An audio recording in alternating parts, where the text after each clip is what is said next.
Mulai ya, bismillahirrahmanirrahim. Assalamualaikum warahmatullahi wabarakatuh. Alhamdulillah, salatu wassalamu ala rasulillah Sayyidina Muhammad ibn Abdillah wa ala alihi wa ashabihi wa mawalah amma ba'dah. Tibtum wa tawaba mamsyakum wa tabawa'tum minal jannati manzilah. Bapak Ibu yang saya hormati, alhamdulillah pada kesempatan malam hari ini, kalau secara bulan Komariah kita masuk di tanggal 9 ya, 9 Dzulhijjah.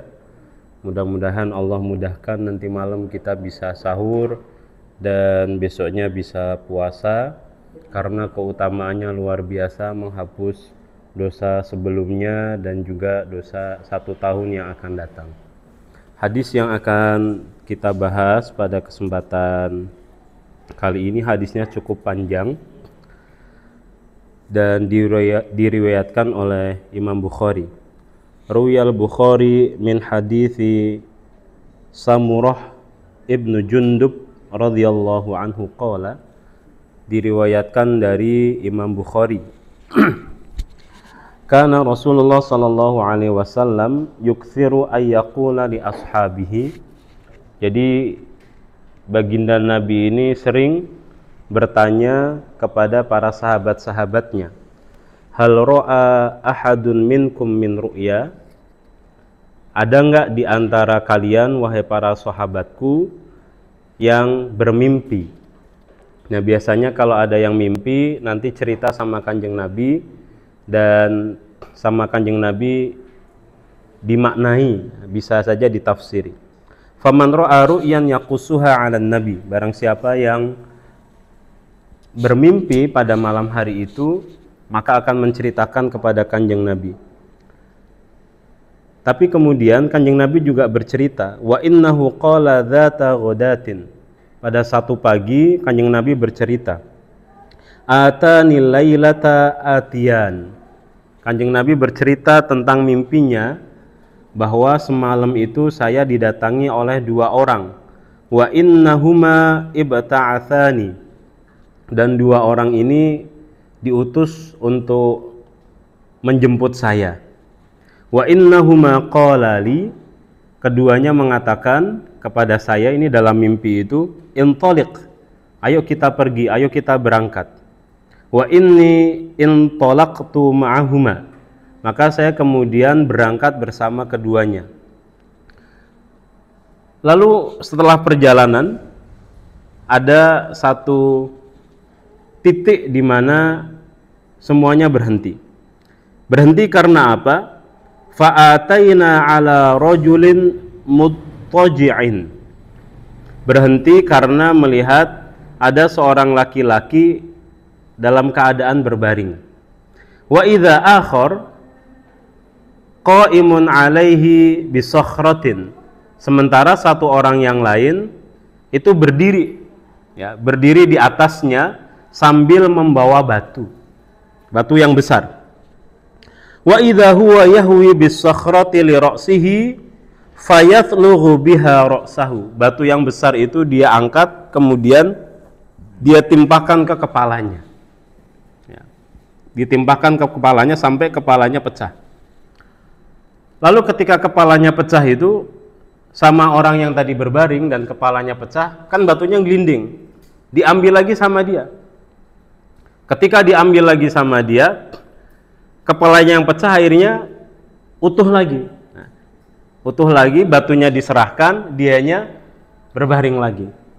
Ketika dia berbaring lagi, batunya ditimpakan lagi sampai kepalanya pecah. Lalu batunya gelinding lagi, diambil lagi, dan begitu seterusnya. Lalu Kanjeng Nabi bertanya, Subhanallah ma hadzani. Subhanallah, kata Nabi, ini kenapa? Kedua orang ini kenapa? Faqala li intaliq.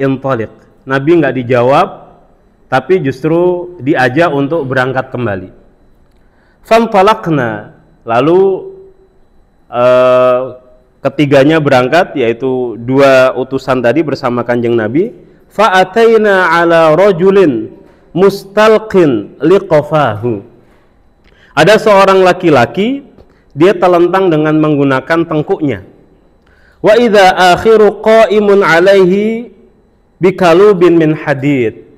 Jadi ada yang telentang, ada juga satu orang yang lain dia berdiri sambil membawa patis dari besi. Apa ya patis itu? Kail ya. Nah, kayak kail gitu. Kail dari besi. Wa idza huwa ya'ti ahada syaqqai wajhihi. Nah, kail itu atau patis itu di apa ini namanya nih? Dicangkolkan ke salah satu bagian wajahnya. Ya, dicangkolkan ke salah satu bagian wajahnya. Wa idza huwa ya'ti ahada syaqqai wajhihi fa yusharshiru shidqahu ila qafahu wa min kharahu ila qafahu wa ainahu ila qafahu. Yang setelah patis itu dicangkolkan itu dipotong-potong gitu. Bagian tubuhnya dipotong-potong, dagunya dipotong-potong, kemudian tenggorokannya juga dipotong-potong, bagian matanya juga dipotong-potong. Yang bagian sebelah dulu, katakanlah bagian kanan dulu dipotong-potong.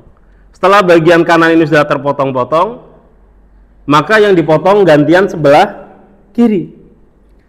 Ketika sebelah kiri ini dipotong-potong, yang bagian kanan utuh kembali. Nah, ketika utuh, nah sini udah rusak nih.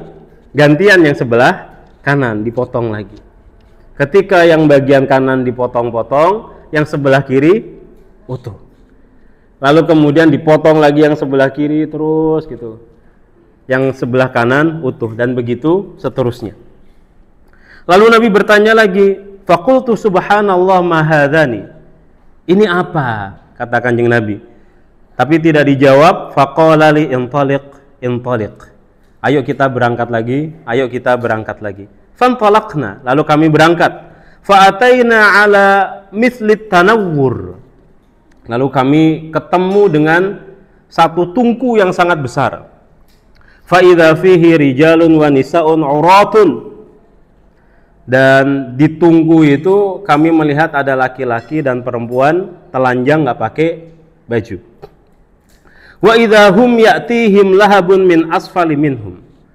Dan apinya sangat berkobar-kobar sampai membakar laki-laki dan perempuan itu. Fa idza atahum dzalikal lahab dawda'u ahdatsu dawda' wa sarakhu. Dan ketika terbakar mereka pada berteriak-teriak, menjerit-menjerit. Faqultu lahuma ma haula. Kata Kanjeng Nabi, siapa mereka? Tapi enggak dijawab. Faqala li intaliq. Ayo kita pergi lagi, ayo kita pergi lagi. Fantalaqna. Lalu kami berangkat. Fa'ataina ala nahri ahmar. Kami ketemu sama sungai yang warnanya merah, mithlud dam. Merahnya itu seperti merah darah. Fa idza fin nahri rajulun sabihun yasbahu. Dan di sungai yang warnanya merah itu ada seorang laki-laki sedang berenang. Wa idza ala syattin nahri. Sementara di ujung sungai, berarti kan dia nyebrang gitu ya. Di ujung sungai itu rajulun, ada seorang laki-laki. Qad jama'a indahu hijaratan katsiratan. Dan orang yang di ujung itu telah mengumpulkan batu dengan sangat banyak. Batu itu buat apa? Fa idza dzalika sabih yasbihu ma yasbah thumma ya'ti dzalika alladhi qad jama'a indahu al-hijarah. Jadi batu itu kan tadi ada orang yang berenang. Ketika dia sampai, batu itu dimasukkan ke dalam mulutnya. Terus gitu. Dimasukkan ke dalam mulutnya sampai penuh. Terus dia berenang lagi ke tepi yang lain. Begitu, dikasih lagi batu lagi. Balik lagi kasih batu lagi. Terus begitu. Dan Nabi bertanya, "Ma hadzani?" Ini apa? Faqala li intaliq. Tapi enggak dijawab. Justru mengatakan, "Ayo kita berangkat. Ayo kita berangkat." Fantalaqna. Lalu ketemu apa lagi? Fa'ataina ala rajulin karihil mir'ati au al-manzar. Ketemu sama seorang laki-laki yang wajahnya jelek banget.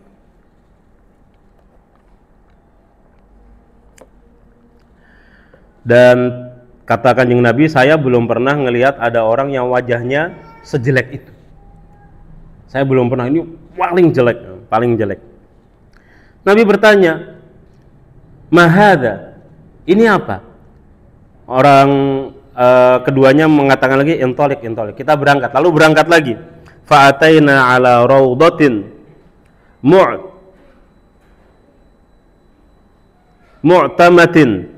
Jadi ketemu sama satu kebun yang sangat rindang, hijau, fiha min kulli launir rabi', dan memiliki warna yang sangat beragam, warna yang sangat banyak, seperti musim semi. Jenengan udah pernah lihat musim semi? Belum pernah. Pokoknya api wes, kowe bayangke api oke baik. Karena saya pernah gitu ya, saya pernah. Orang Pak sombong, Pak. Jadi kebunnya itu indah sekali seperti kebun musim semi. Fa idza baina dhahri rawdah rajulun tawil. Di tengah-tengah kebun itu muncul seorang laki-laki tinggi. La akadu ara ra'sahu tulan fis sama. Saking tingginya saya nggak bisa ngelihat wajahnya, karena wajahnya itu saking tingginya sampai ke langit gitu, nggak kelihatan wajahnya. Wa idza haula ar-rajuli min aktsari wildanin ra'aituhum qattun.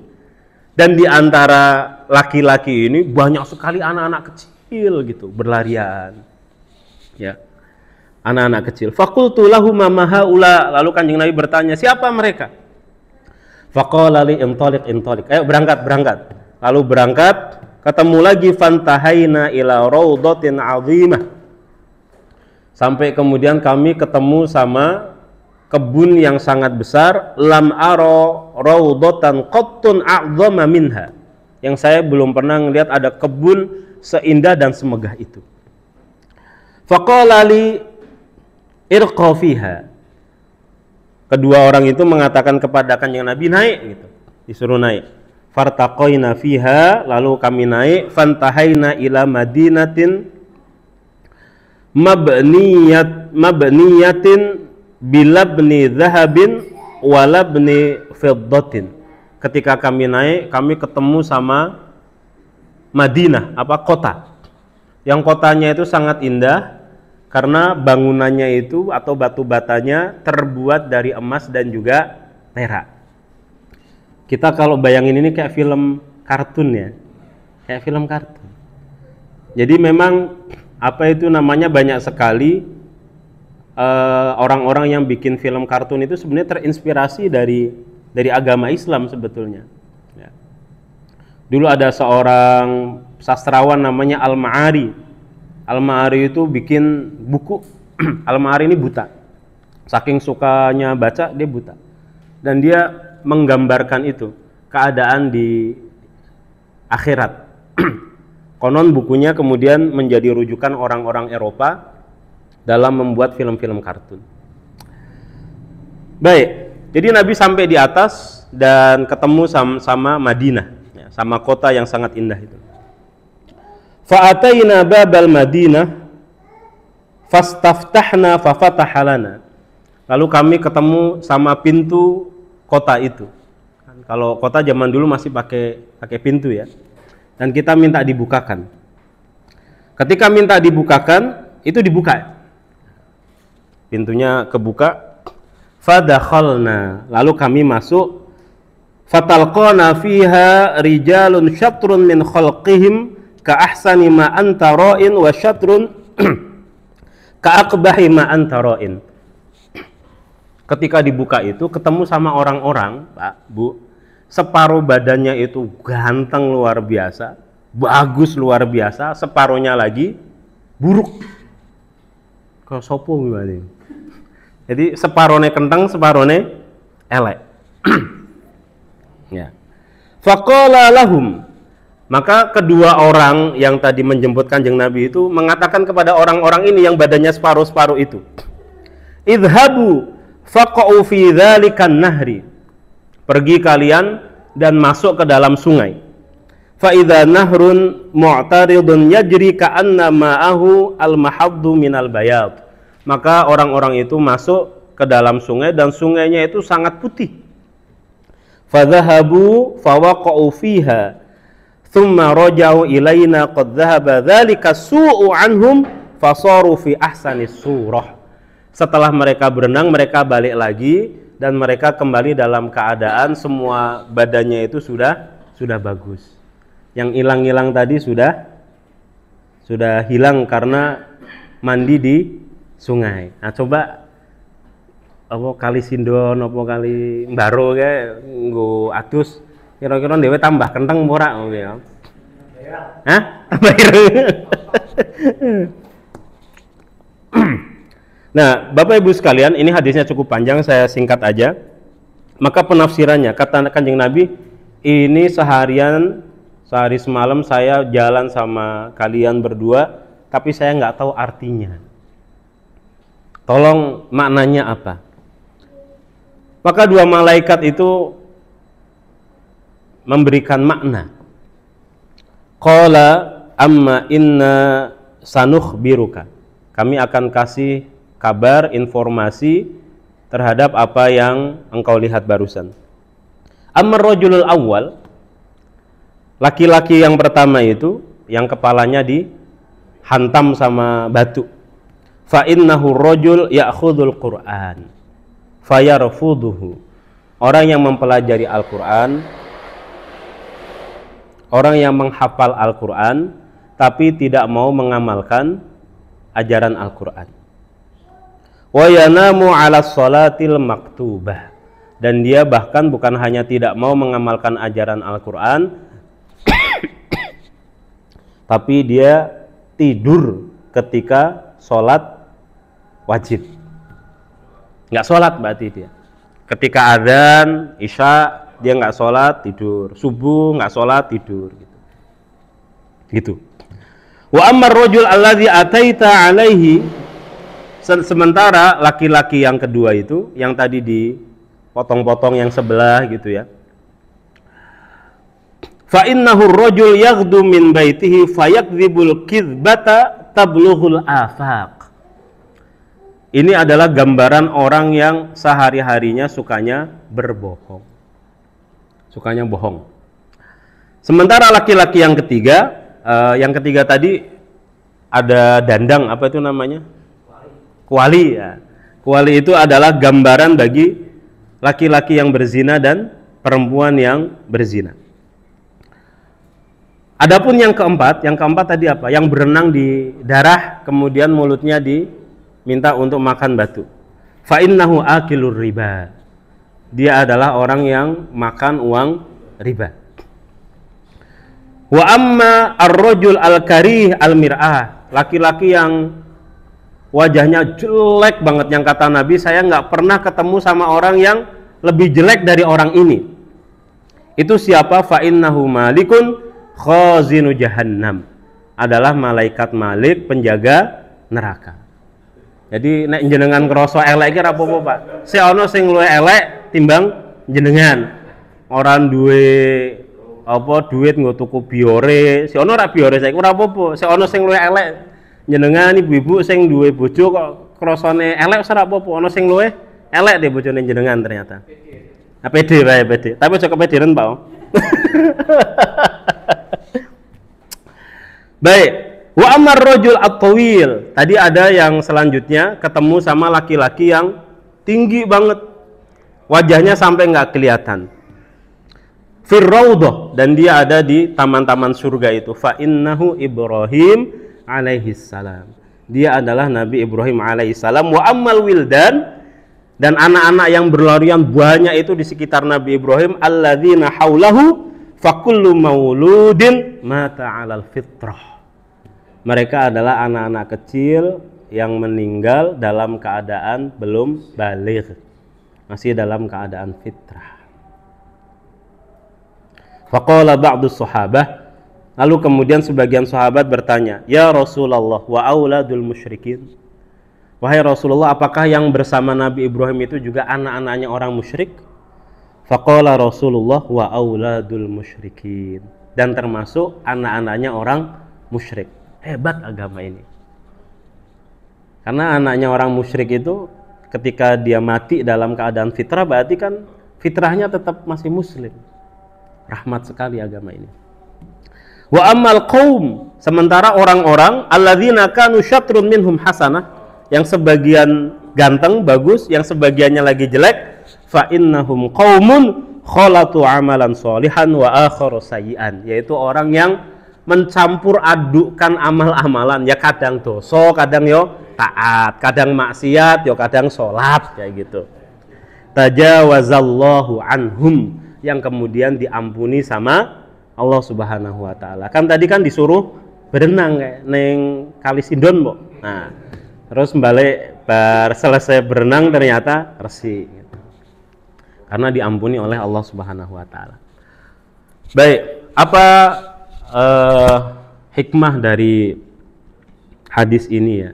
Yang pertama bahwa ini memang mimpi Nabi, dan semua ulama sepakat kalau Nabi yang bermimpi maka mimpinya adalah pasti. Mimpinya adalah wahyu. Mimpinya adalah wahyu. Apalagi hadis ini juga diriwayatkan oleh Imam Bukhari. Ini udah jelas nih, pasti terjadi. Makanya ada Nabi juga mimpi untuk ngebunuh anaknya, maka mimpinya adalah wahyu. Nek koyo Pak Mawi ngimpi kon mateni tonggone itu wahyu. Itu wahyu. Aja dilakoni. Kan dheweke ora dadi nabi, ora mungkin dadi nabi. Ya. Baik. Jadi mimpi ini pasti benar adanya, pasti benar adanya. Lalu pelajaran yang selanjutnya adalah jadi manusia ini, kita semuanya itu hidup melalui beberapa marhalah. Marhalah itu apa ya? Fase. Fase yang pertama adalah marhalatul adam.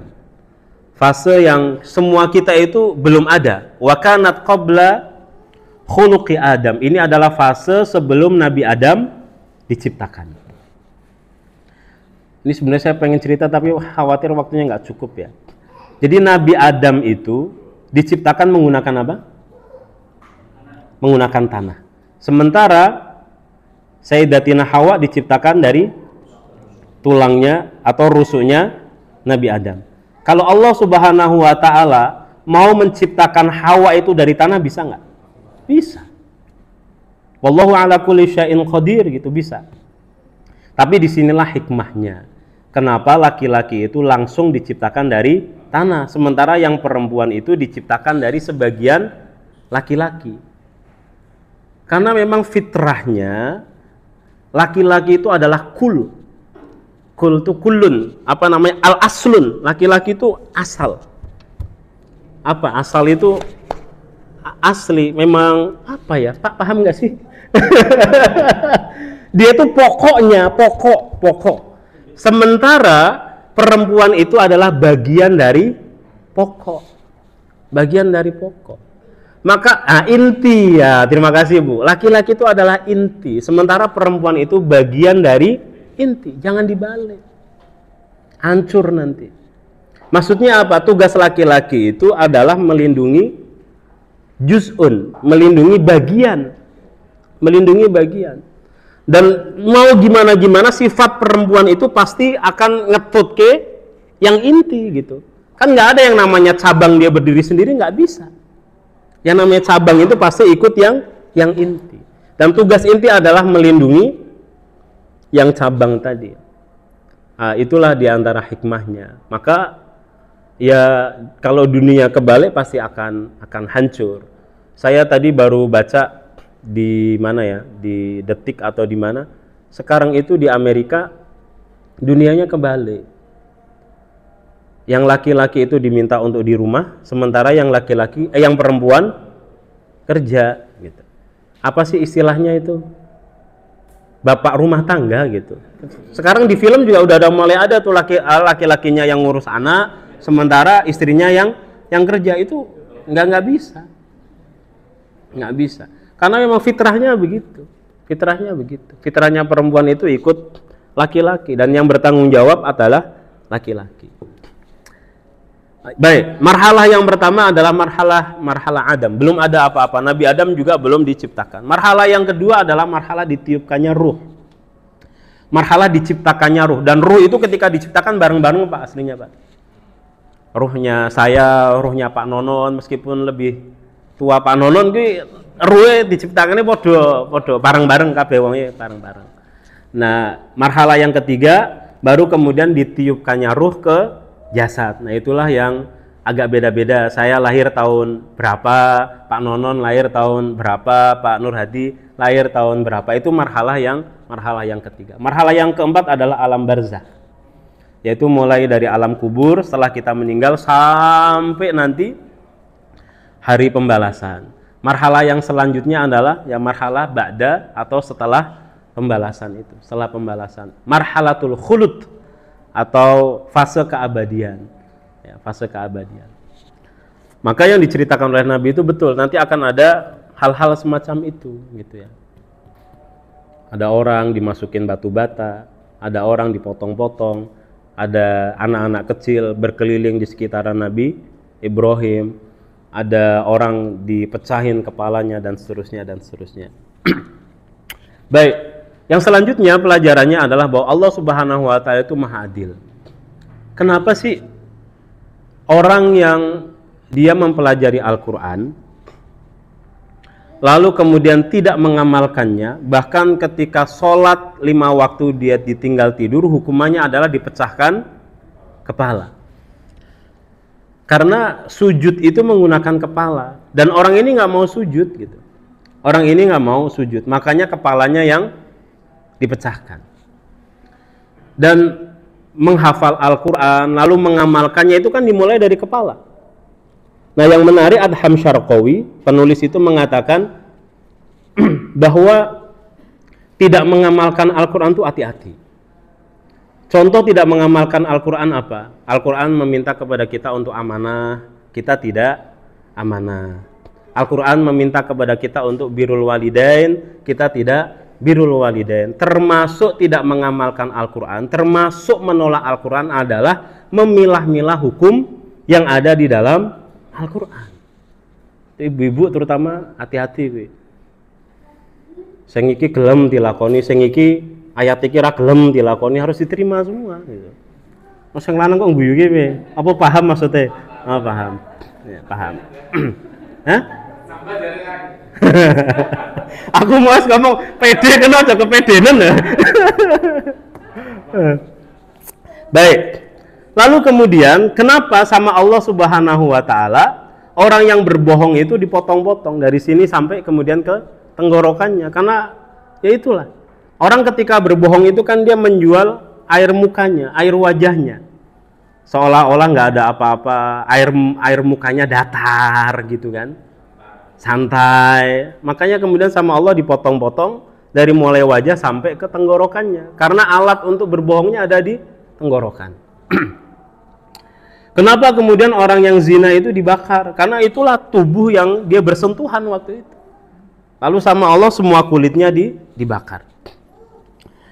Lalu kenapa juga orang memakan harta riba dimasukin batu? Ya karena dia makan itu. Gitu ya. Baik, yang selanjutnya adalah meskipun tadi itu hadisnya, ceritanya sangat mengerikan, tapi tetap kita ini harus menaruh harapan kepada rahmat Allah Subhanahu wa taala. Tadi itu kan cerita yang terakhir misalkan. Itu kan ada orang yang separuh wajahnya bagus, separuh wajahnya jelek. Kemudian dia berenang ke sungai dan semua wajahnya menjadi bagus. Minimal dheweke sing kuwi lah. Minimal. Karena kata Adham Syarqawi apa? Yang tadi mendapatkan siksa-siksa itu adalah orang-orang yang memang nggak pernah melakukan amal soleh sedikit pun. Rodo plong ora jenengan.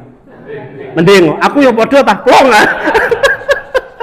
Aku ketika mau coba alhamdulillah, ya aku ki ono harapan, moga-moga kan begitu gitu loh.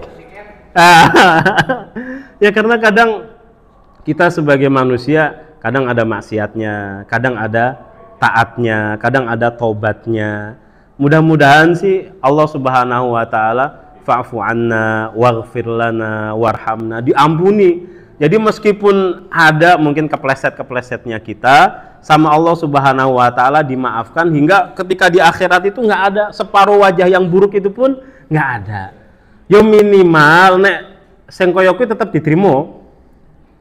Apa Pak nolak? Nah misalkan jenengan Mas Daris separuh kenteng separone elek sing kaya mau sing hadis terakhir ki apa mak trimo apa ora? Ora apa-apa. Ora apa-apa ya wes. Hah? Daripada disiksa wis mending ngonggu ya. Syukur-syukur kemudian Allah yatajawaz anna kullas sayyi'at, diampuni semuanya sama Allah Subhanahu wa taala. Muga-muga ki kan lewe kumpul-kumpul ning kene ora ketang bar marib sampai teko iso, tekan iso kan dianggap manfaat, dianggap barang apik, sehingga sebagai apa ada wajah-wajah di mana kita ini nanti di akhirat menjadi ganteng kan begitu ya. Sul khotimah Allahumma amin ya. Baik. Yang selanjutnya adalah tentang pentingnya Al-Qur'an. Al-Quran itu memang ketika dibaca kita berpahala, tapi akan lebih baik lagi apabila Al-Quran ini kita jadikan sebagai pedoman hidup, gitu ya, sebagai pedoman hidup. Dan saya sangat berharap kepada saya pribadi dan teman-teman semuanya, pastikan kalau semakin kita ini kenceng megangin Al-Quran, jangan sampai kemudian kita ini semakin atos. Orang yang semakin kenceng megang Al-Quran itu orang yang semakin mudah hidupnya, muamalahnya juga semakin mudah. Jangan kemudian kita ini dapat ajaran Al-Quran kemudian kita kenceng banget sampai kok karo wong iki koyone pengen konflik terus gitu. Cepet mati jenengan ngono. Cepet mati, stres soalnya kan. Koyone iki wong ki salah kabeh kudu kalah tuh kabeh karo jenengan kudu menang, seolah-olah jenengan ki soalnya nggawa Quran, aku ki nggawa Quran kudu menang uripe. Meskipun sesama muslim salah karo aku ya kudu kalah. Enggak begitu. Orang semakin dia berpedoman kepada Al-Quran semakin hayyin, semakin layyin, semakin sahal, semakin qorib. Dia muamalahnya itu semakin mempermudah orang, semakin lembut kepada orang. Ya. Saya khawatirnya ada ada salah persepsi, seolah-olah orang semakin dia beragama itu semakin atos. Nggak boleh. Akeh yo. Saya ngakeh gelut kan malah justru wong sing masjid kuwi. Oh, daripada wong yo ning dalan ya akeh juga sih tukang parkir apa arane gelut, rayahan lahan parkir. Tapi sing ning masjid ya juga gelut. Rayahan tuh jadi imam, mungkin harusnya bener aku kuwi. Ya, Pak. Semakin kita berpedoman kepada Al-Qur'an, harusnya kita semakin gampang mempermudah orang. Yang terakhir, Bapak Ibu sekalian, jadi kenapa sih malaikat Malik itu wajahnya jelek? Karena itu untuk menambah beban penderitaan psikologis penduduk neraka. Kita ini kalau ketemunya sama orang jelek terus kan tersiksa, Pak. Tersiksa. Ya, itu penduduk neraka tuh begitu, makanya sama Allah Subhanahu wa taala dipilihkan yang jelek dan paling jelek. Siksaan psikologis itu, siksaan psikologis.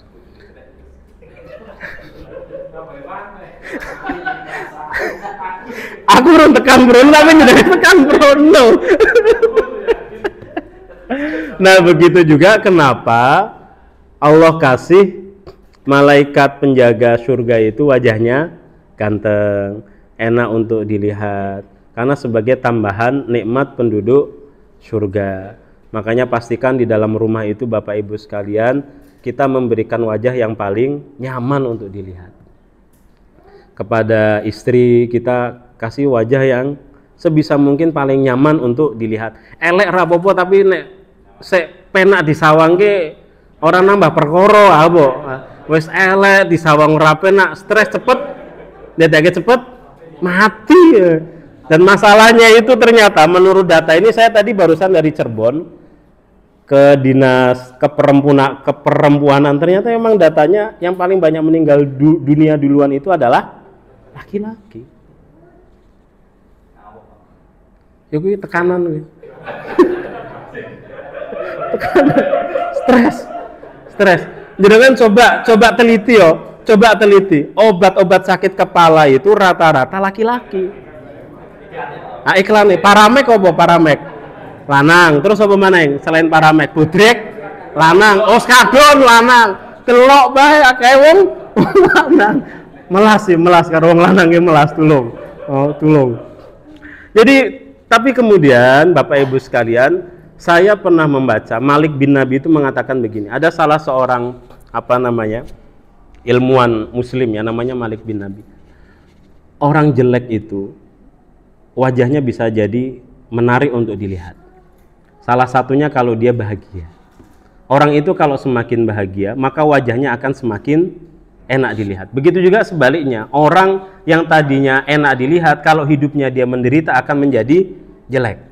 Dan penelitiannya ini adalah ketika orang itu perang itu rata-rata orang wajahnya pada jelek, bukan karena kena tembak, bukan juga karena tekanan. Tapi begitu perang itu berangsur-angsur mereda, orang wajahnya mulai cerah dan enak dilihat. Maka pastikan rumah kita itu bukan medan pertempuran. Assalamualaikum warahmatullahi wabarakatuh.